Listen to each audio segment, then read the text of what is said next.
जय श्री कृष्ण। ये प्रस्तुत है महाभारत युद्ध के बाद।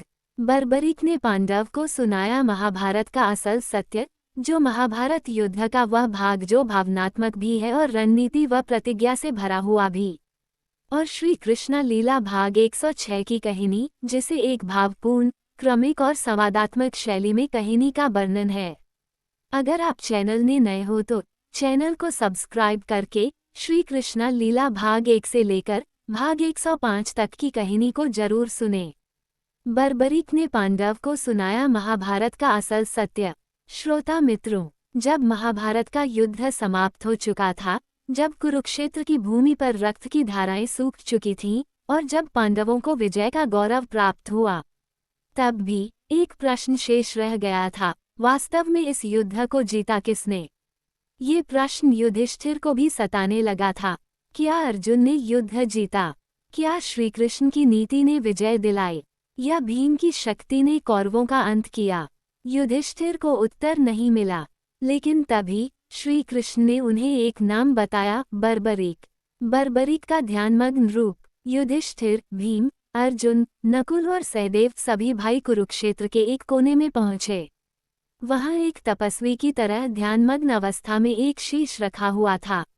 श्री कृष्ण बोले, यही है बर्बरीक का शीश। युद्ध से पहले इसने वचन दिया था कि वो युद्ध को केवल देखेगा, और आज भी यही एकमात्र गवाह है जिसने युद्ध के हर क्षण को देखा।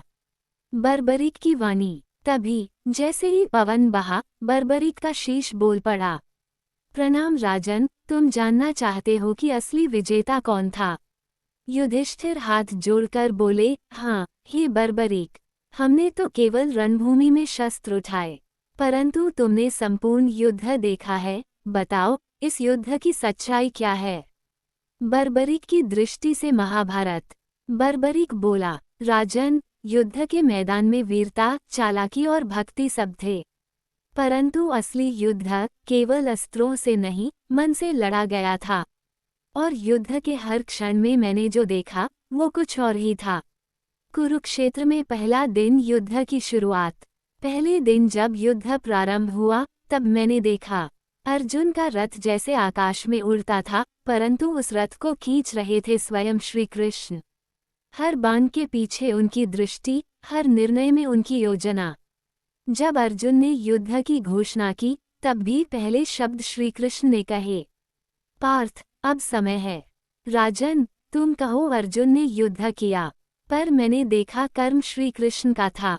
भीम का प्रतिशोध। भीम जब दुशासन की छाती चीर रहा था, द्रौपदी का बदला ले रहा था, तो उसकी आंखों में क्रोध नहीं, श्री कृष्ण की दी हुई आग थी। जब उसने दुर्योधन की जंघा तोड़ी, तो उसके कान में कृष्ण का ही वाक्य गूंज रहा था। भीम, नियम तभी तक उचित हैं जब तक धर्म जीवित हो। द्रोणाचार्य और युधिष्ठिर का झूठ। राजन, जब गुरु द्रोण को परास्त करने की बात आई, तब युधिष्ठिर, जो कभी झूठ नहीं बोलते थे, उनसे भी श्री कृष्ण ने कहलवाया, अश्वत्थामा मारा गया। युधिष्ठिर ने धर्म के लिए अधर्म का मार्ग अपनाया, लेकिन वह मार्ग भी श्री कृष्ण ने ही दिखाया। कर्ण का पतन। राजन, कर्ण महान दानवीर, महायोद्धा, परंतु जब वह श्री कृष्ण की दृष्टि में आया, तो सूर्य भी उसकी रक्षा नहीं कर सका। उसका रथ फंसा, बाण छूटे और अर्जुन ने प्रहार किया, लेकिन उस क्षण भी अर्जुन को प्रोत्साहन देने वाला कोई था, श्री कृष्ण। यदि श्री कृष्ण रथ में न होते, तो अर्जुन का गांडीव भी मौन हो जाता। सत्य का उद्घाटन। बर्बरीक शांत स्वर में कहता है, राजन, युद्ध में मैंने देखा कि अर्जुन के बाण चले, भीम की गदा चली, युधिष्ठिर की नीति चली, द्रौपदी की वेदना बोली, परंतु अंत में हर रण में केवल श्री कृष्ण ही क्रियाशील थे। उन्होंने कभी रथ खींचा, कभी नीति बताए, कभी चुपचाप अश्रु बहाए, और कभी पूरी सभा को चकित कर दिया। महाभारत का मूल सत्य। राजन, तुम पूछते हो कि विजेता कौन था?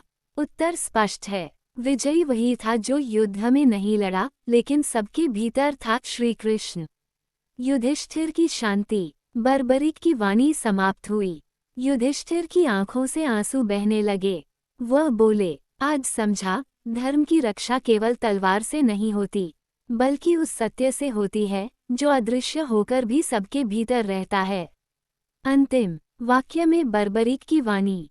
राजन, जिस युद्ध में श्री कृष्ण सारथी हो, उस युद्ध का परिणाम पहले ही निश्चित होता है। वहां जीतते होती है धर्म की।